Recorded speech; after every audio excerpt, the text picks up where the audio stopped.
This is the new BMW 3 Series, and it's a little bit like the British weather in the way that you know what you're going to get. So with the British weather, you know there's going to be rain. With the 3 Series, you know it's going to be a brilliant all-round car. In fact, it's so good, this has been awarded the 2019 Carwow Family Car of the Year award. Yes, I do like it very much. It's not entirely perfect though, as I'll explain in this review. Now the 3 Series isn't cheap. It starts from £32,500. Let's start by talking about this car's design. So, has a really classy looking back end. I love the light design. Two-tone plastic, 3D effect. Makes the car look nice and wide, butch, masculine, tough, like a 3 Series should look. Also, I highly respect BMW for this. I'm going to use the Carwow umbrella of truth to illustrate there are no fake exhaust pipes on this car. Thank goodness for that, although there are a few fake vents here. Smart looking rear end. The side of the car, it's all right, maybe a bit slab-sided. You get different size alloy wheels depending on where you are in the range. The further you go up the range, the bigger your wheels become. Also, the window surrounds, they are black, which just makes it look a bit meaner, a little bit cooler, more modern than the chrome effect that you get on other cars. Lots of creases, make it look angular, make it look aggressive, as do these front lights. Really cool lights on the car. Now, depending on which model, yet again, you go for, you get a slightly different look at the front end. The more sporty M Sport editions have deeper front bumpers, which are just more aggressive, and you get different effects in the grille as well, depending on which version you've got. But overall, this is a smart, classy, no-nonsense looking car. The interior design of this car is classic BMW. It's relatively conservative, but it still feels very modern, contemporary, and nicely laid out. And it does that thing where everything's angled towards the driver because it's supposed to be the ultimate driving machine. Yes, the marketing has definitely worked on me, hasn't it? Also, I like the way there's lots of shiny bits of trim which liven things up. Does help brighten up the cabin. Now, I'm not so sure about this pattern though, here and here, because whenever I look at it, I think I'm going to start getting a massive migraine. Quality though, cannot fault that at all. I love the way the door handles are solid metal, and then pretty much every bit of trim that you press, even on the glove box, is soft and yielding, even down here as well. Slightly softer material on the door pockets. You don't get that in many cars. The only cheaper bits I can find are here and here, which, yeah, you're never going to touch there really. Quality is lovely and it feels solid. Look at that. I'm going to try and shake the center console and I'm just rocking about in my seat like a complete and utter idiot. Sorry, had a bit of a wild weekend and I think I'm still recovering from it. Anyway, the thing that does dominate this dash are these digital instrument displays, and that brings me on to this car's specs. The range starts with the SE model and it gets all-round parking sensors and a reversing camera as standard. It also has LED headlights, cruise control and automatic wipers, and 3-zone climate control. Next up is the Sport model and it gets a slightly bigger fuel tank with 59-litre capacity and aluminium kick plates. Next up is the M Sport model and it gets a 10-inch touchscreen infotainment system rather than the 9-inch screen that you get in the SE and sports cars, which I'll show you now. Yeah, this is much nicer.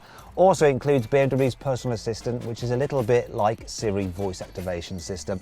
You also get a 12-inch fully digital driver's display rather than the kind of partially digital system you get in the Sport and the SE. That is better. It also gets lowered, stiffened sport suspension and more powerful brakes. And finally, an M Sport steering wheel and darkened headlining. Then there's the M Sport Plus edition, which adds a limited slip differential, variable sport steering and adaptive dampers, all designed to make the car drive even better.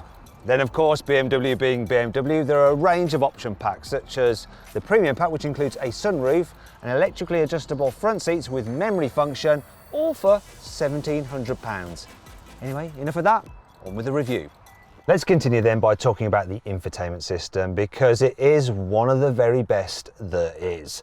So the screen is nice and sharp and you can actually operate it through various methods, such as I just operated it by accident then using the gesture control, so you can waggle your hand about and do all kinds of things like that to skip track. That's quite handy when you're driving. I found it quite useful when I had a BMW. Or you can use a touchscreen just by swiping like that and just going through the icons at the side of the screen. Or you can do it the old way with the swivel wheel, or if you wanted a touchpad. Also, seeing as this is the rated system, I can use BMW's personal assistant, and I activate it by going, "Hey BMW, Hello, what can I help you with? take me to W1T4JD." Okay, I've selected London Cleveland Street. Add as intermediate destination or accept as destination. And I can use gesture controls to accept it like that. Come on. I've There we go. started the route guidance. That is actually my old work address. It's really good that you can just put in a postcode like that just by saying it. It's super, super easy. So you can just jump in your car in the morning, get going, and when you're halfway on the route, you can just put in that destination and it will take you there. The satellite navigation system itself is pretty good, and it uses live traffic updates to take you around the jams. Though, to be honest, it's not as good at doing that as the Waze app you can get on your mobile phone. And that brings me on to the digital driver's display, which I think isn't all that successful. So the design is kind of dark. Also, it doesn't show as much information as you can get on the latest Mercedes digital driver's display or that from Audi. That brings me on to this car's connectivity. So it's actually all right. You've got a USB port under here. There's also a 12-volt charging socket. There's wireless charging in this car there, so I can charge my mobile phone. Underneath here, there's a USB-C input there, though that's not quite so useful because I don't know many people who carry a USB-C to USB-C cable, so you'd have to get one specifically for the car. In terms of the layout of everything in here, it's actually really, really good. So you've got all your driving stuff just here, your gear selector and all your different driving modes and your cameras there.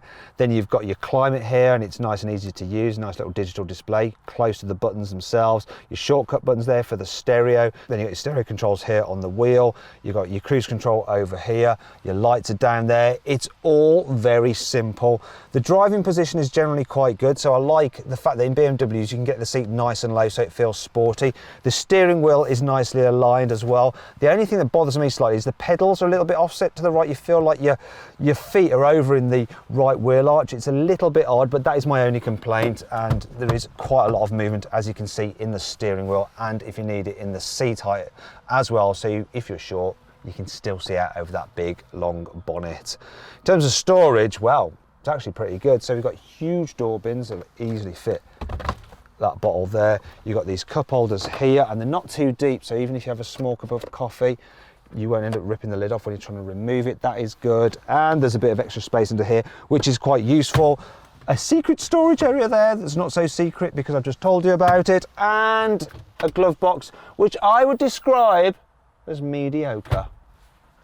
It's very easy to get into the back of the 3 Series. The door openings are nice and wide, also like this. The wheel arch is padded, so you don't hurt your body parts on hard metal bits when you're climbing in and out. Now, space back here is really, really good for a car of this size. So this new 3 Series is slightly longer between the front and rear wheels than the old version. That means you have more knee room. There's loads of knee room, in fact, and you can slide your feet under the chair in front. Also, the seat bases here in the back are very deep, so there's lots of under thigh support. Then if I sit up dead straight, look, I've got this much extra space above my head. Now, I'm 179 centimeters tall, which isn't that tall, but I've got a very long torso. Actually, someone over 6 foot will be fine back here. If you need to carry 3 people at once, there's this huge hump in the floor that you've got to get your leg across, and it does eat into foot space. But actually, the middle seat isn't totally terrible, even though you are slightly higher and headroom is reduced. But the body of this car is quite wide, so it's actually better for carrying 3 people in the back at once than an Audi A4 or a Mercedes C-Class. As for little bitty children, it's very easy to get a child seat through that back door. Even one of those big rear-facing seats, and there's enough room as well that you don't have to move the front passenger seat forward to get it in. And it's easy to lock as well because you've got flip-up Isofix anchor covers, so you won't lose those. In other cars, they're removable and they're easily lost. Also, you can fit 2 child seats in the back here and still have enough room for someone to sit in between if you need to. Now, in terms of carrying kids who are a slightly older age, they'll be all right in here. Now, the window ledge is quite high, so it's harder for them to get a view out, but I do like the fact that the windows do go all the way down, though most of the time they are going to be on their iPads or mobile devices. And you do have 2 USB ports there, but once again, the USB-C to USB-C, stop it! And there's a 12-volt socket there. I guess BMW just future-proofing their cars because we are all moving that way, aren't we? In terms of storage, look, we've got some nettage here. Door bins, huge, look, huge door bins. And then underneath the armrest, there is some more cup holdery zones there. I like that, nicely engineered. And if you need to carry longer items and people in the back, through loading, 3-way split folding seat, like that as well. Then being a BMW, there's the inevitable coat up there to have your jacket hung up when you're going to a business meeting. Classic BMW. Anyway, let's check out the boot. So, in terms of outright capacity, this is as good as any car of this size. It actually has a 480 litre capacity, which is exactly the same as an Audi A4, but more than a Mercedes C-Class, more than a Jaguar XE, and more than a Volvo S60. Saloon boots aren't the most practical to load, but this one does have a nice wide opening, which does help you out. Also, there's not much of a load lip to lift stuff over. It's okay when you're needing to carry things in the back. You've got a couple of nets here, and there's places to tie stuff down there, and all the way in there if you want. There's a 12-volt socket if you need to plug in something like a drinks cooler. One thing that is a bit funny is that you have an automated tailgate on this car. Why do you need it? I mean, how hard is it to just like open a boot of this size? Anyway, if you need to carry longer items, you just pull these levers here and it releases the seat backs, and then you have to lean in to push them down. There we go, and then you can carry longer items. For instance, you can fit a bike in this car with its wheels attached when you fold those seats down. Also, with the seats folding down, you can fit in 2 large boxes on the back seats and 2 small boxes, then 6 further small boxes, 2 large suitcases, 2 small suitcases, and a soft bag, or a baby buggy. With the seats up, you can fit in 2 large suitcases into the boot and 2 medium suitcases, plus a set of golf clubs or a baby buggy. Do you want to play golf, or do you want to take a baby buggy along with you? It's your choice. The actual amount you can fit in here isn't quite as much as you can fit in an Audi A4. Just the actual shape of the boot is a little bit more useful on that car. And that brings me on to 5 annoying things about the new BMW 3 Series. You can't get this car with Android Auto, yet you can get wireless key, which works with an Android phone to automatically unlock the car rather than having to use the key itself. Now, if you've got an Apple phone, it doesn't work. You have to use a special key card instead.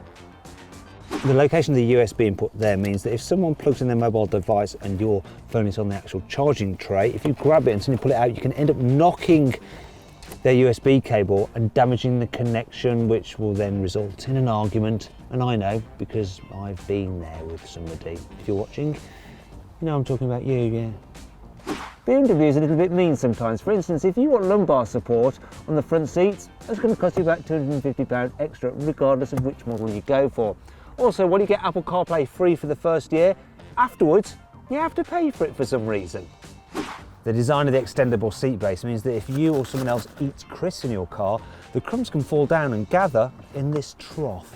The battery's underneath this false floor, but it's an absolute pig to get up, so you can't do it with your fingers alone. You're gonna need something to lever it up, and it's... Honestly, this is gonna take a while, guys. Come on, you... There we go. Come on. Come on. Oh. Really up my hands. Look, there it is, under there. That was just way too difficult. Why didn't they just have a little handle on it, for Christ's sake? It's not all negative, though. Here's 5 good things about this car. BMW has packed these front pillars of the car with foam to help keep the noise down from wind whistle as you're bombing along the motorway. The car's grille remains shut for most of the time and only opens when the engine needs some serious cooling. And that design does help improve this car's aerodynamics. In fact, it's the most aerodynamic car in its class, according to BMW. The voice control personal assistant can respond to your mood. For instance, if I say to it, "Hey BMW." Hello, what can I help you with? "I'm tired." All right, I have activated the Vitalize program. So it's going to try and wake me up by opening the sunroof blind, changing the ambient lighting from a normal boring colour to an invigorating green. It's also blasting the air conditioning on and off to try and wake me up and make me more alert. And it should have put some exciting music on the stereo. Oh yeah, I'm definitely wide awake now, totally revitalised. Thanks BMW.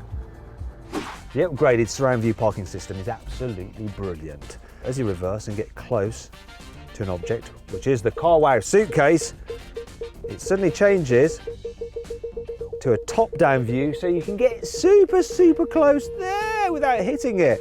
Also, I like this. If you want to, you can switch to a 3D view and look around the car using gesture controls, which is quite fun. Look, whee! Brilliant. Compared to the old 3 Series, this new one centre of gravity is 1 centimetre lower to the ground. Its body is up to 50% stiffer and it weighs around 50 kilos lighter, and all that helps improve the handling. Now let's talk about the 3 Series' engine lineup. So you can get 2 litre diesel, or a 3 litre straight 6 diesel, a 2 litre petrol, a 2 litre petrol with an electric motor, or a 3 litre straight 6 petrol. The lower powered cars, they're available with a manual gearbox, but most of the range comes as standard with an 8-speed automatic. The 3 Series is normally rear wheel drive, but you can get certain versions with 4-wheel drive. Okay then, let's see what this BMW 3 Series is like to drive. So I'm going to start off in town, and I should point out, depending on which model you go for, can alter the suspension. So normal cars, very soft over bumps, pretty good. Almost as good as an Audi A4, not quite. Then M Sports have stiffer suspension, so they're a bit more bumpy, but still all right. Then there's this car which has adaptive suspension, the M Sport Plus or something. I don't know, it's something like that. Anyway, it's got special adaptive suspension which you can change between a comfort and a sport setting. And in comfort, it does deal well with bumps, even though you can put it in a sporty setting if you want to drive quicker. As for the turning circle, it's all right, not as good as a Mercedes C-Class. In fact, if you want to see my full in-depth video review of the Mercedes, click on the pop-out banner up there or follow the link below the video. But as you can see, it's still quite easy, and the steering, it's got a bit of weight to it, but it's not too heavy. The brakes, they can be a little bit jerky when you just touch them. They can respond a bit too quick. So when you're around town, it's not the smoothest of cars in that respect, but I'll tell you what is smooth, gearbox. Oh my gosh, this automatic gearbox in this 3 Series is as good as it gets in any of these kind of cars. I absolutely love it. But do I love this car when it comes to parking? Well, let's find out. There's a space there. It should be easily big enough to fit in. Right, this thing into reverse. Got my sensors and my cameras to help me out there. Visibility, it's just the rear pillar that's the issue, but it's not too bad at all. That door mirror's automatically folded down so I can see the curb so I don't scrape my expensive alloys. All the guidelines on the camera are helping, and the beepy beeps. Oh, let's get close.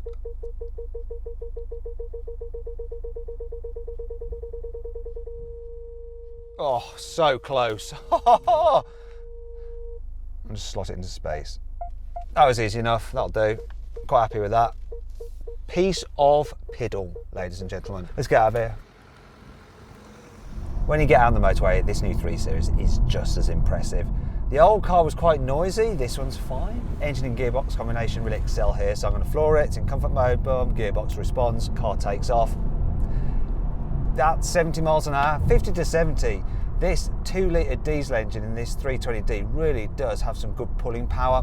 Gets a little bit noisier as you rev it out, but yeah, I can't argue with the performance, it's quick. Then there's the economy. 44 miles per gallon. There is still reason to have a diesel, and if you're doing lots and lots of motorway miles, get this 320D, okay? Ignore the haters, get it, you're gonna be better off with it. Round town, different matter, go for one of the petrols.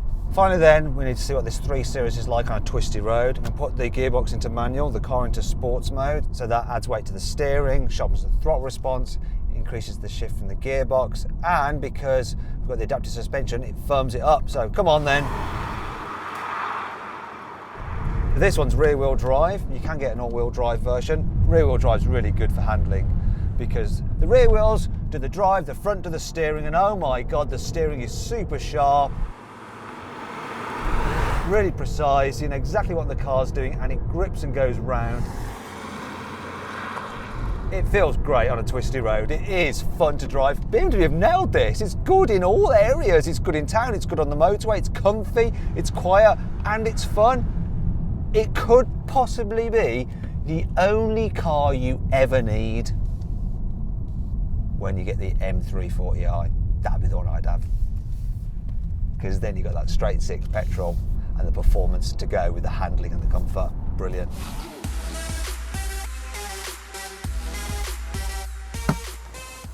So then, what's my final verdict on the new BMW 3 Series. Should you avoid it? Should you consider it?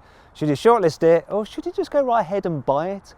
Well, this car, it's comfy, it's practical, it's good to drive, and it's desirable, and I think it's the best all-round family car, so you should just go right ahead and buy it.